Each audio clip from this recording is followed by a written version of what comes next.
أحمده سبحانه وتعالى ذا الجلال والإكرام، وصلى الله وسلم وبارك على النبي الأمي سيد ولد عدنان. وبعد، فيقول رب العزة والجلال بعد أعوذ بالله من الشيطان الرجيم: وكذلك نفصل الآيات لقوم يتفكرون.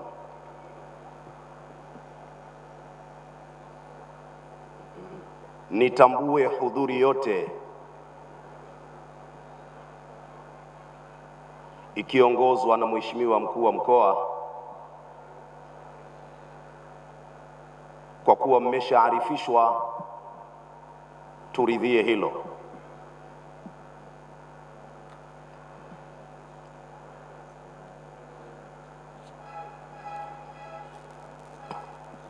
Katika jambo muhimu katika maisha ya mwanadamu, ili aweze kufaulu kwenye maisha yake, ni vitu vitatu: akili, elimu na itikadi. Akili ikikosa elimu ni shida. Elimu ikikosa akili ni shida. Akili na elimu zikikosa itikadi ni shida. Ni lazima vyote vitatu viwepo: akili nzuri, elimu sahihi, itikadi sahihi, kwa ajili ya kuijenga jamii, kwa ajili ya kulijenga taifa, mataifa na dunia kwa ujumla.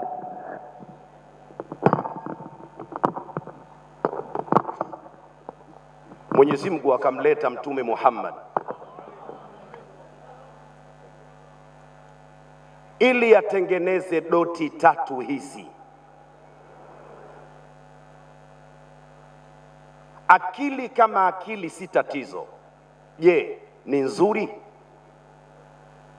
Elimu kama elimu si tatizo. Je, ni elimu sahihi? Itikadi kama itikadi sio tatizo. Je, itikadi sahihi? Dakika 8-9 nilizopewa kwa amri ya shekhe wa mkoa, sitaweza kutembea katika doti zote.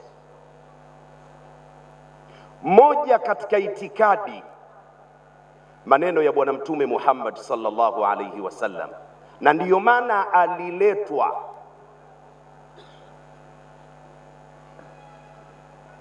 Kullu ibni adama khatta'un wa khairul khatta'ina at-tawwabun. Maneno haya hayakuja kufundisha sheria. Maneno haya yamekuja kufundisha akida. Moja ya itikadi ya sawasawa kwa ahli sunna wal jamaa, kuamini alkamalul mutlaq lillahi wahda, ukamilifu wa 100% alionao Allah subhanahu wa ta'ala. Kila aliye mwanadamu katika maisha yake anakosea. Katumia lugha kubwa. Tafsiri lugha zote mbili utaona naikubali. Kuifanya khata kuwa ni faali ya mubalagha. Kila mwanadamu ni mwenye kukosea sana. Kuifanya khata ni faali ya nisba. Kila mwanadamu anasifika, ananasibika na sifa ya kukosea. Tuamini hivyo, tuishi hivyo. Mwanadamu atapatia na atakosea katika maisha. Na ukimuona mtu anataka akuone kama malaika, eti ukosei, hujawahi kukosea na hautakosea, bado hajakaa katika itikadi sawa sawa. Hata kama atasifika kasoma sana, ana akili sana, itikadi yake siyo salama.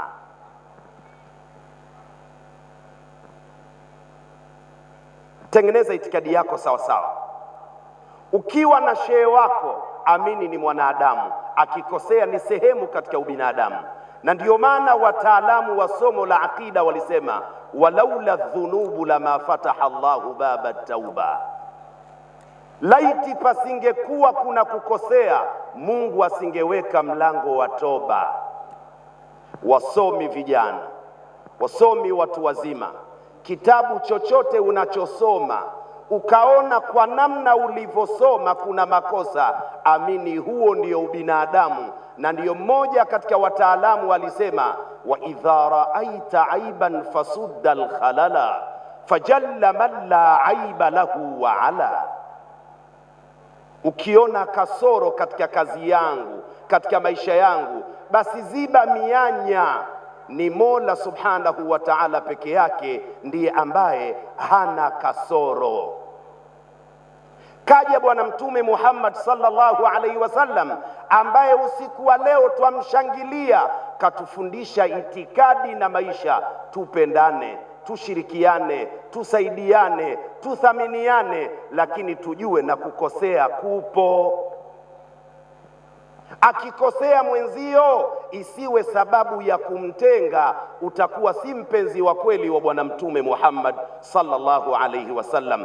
Kila mwanadamu ni mwenye kukosea, lakini akili nzuri ni akili yenye kutafakari, ni akili yenye kusafiri na mambo. Linapotokea jambo usikomee hapa, nenda mbali zaidi. Na ndiyo maana hata Qur'ani waliotajwa na kuhusishwa hasa ni watu wenye akili nzuri, akili nzuri yenye kusafiri.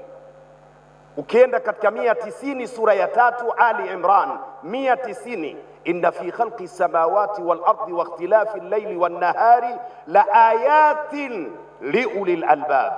Ukisogea, alladhina yadhkuruna Allaha qiyaman wa qu'uda, akili nzuri. Ukienda mbele kidogo katika surati Yunus aya nambari 24, wakadhalika nufassilu al-ayati liqaumin yatafakkaruna, liqaumin yatafakkaruna, wanatumia vizuri akili zao. Hivyo ndivyo ilivyo, twazichambua aya za Qur'ani ili waweze kuziishi katika maisha, watu wenye kutafakari. Ukitafakari utaheshimu nafasi ya mtu, hutotia husda kwenye nafasi ya mtu. Ukiwa na akili nzuri hutomuharibia mtu kwenye jambo lake.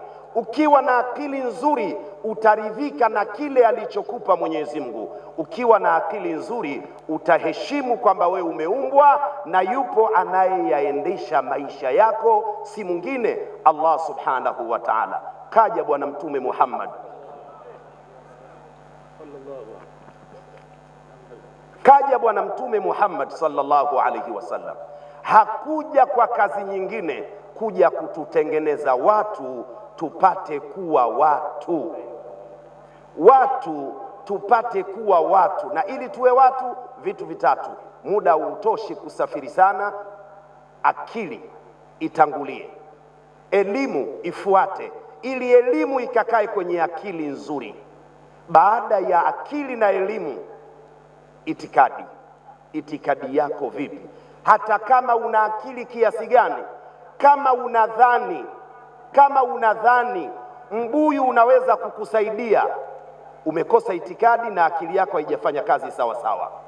Hata kama una elimu namna gani, hujajua umuhimu wa uungwana, kwamba mtu akifanyiwa zuri anatakiwa atoe malipo kwa aliyemfanyia. Ukishindwa kutoa malipo, muombee dua. Dalili ya watu wana akili nzuri, wamefanyiwa jema na Bwana Mtume Muhammad, kufundishwa dini. Tumefundishwa kula, kuvaa, kuishi katika ujirani, kwenda msalani, kusafiri, kulala, kushirikiana katika maisha. Haya yote kayafanya Bwana Mtume, na hatuna malipo ya kumpa zaidi ya kumwombea dua, nako ni kumswalia Bwana Mtume Muhammad sallallahu alayhi wasallam. Ni dalili ya akili nzuri yenye kusafiri. Hadha wabillahi tawfiq, wassalamu alaykum wa rahmatullahi wa barakatuh. Alaykum assalam. Sallu ala al-habibi sayyidina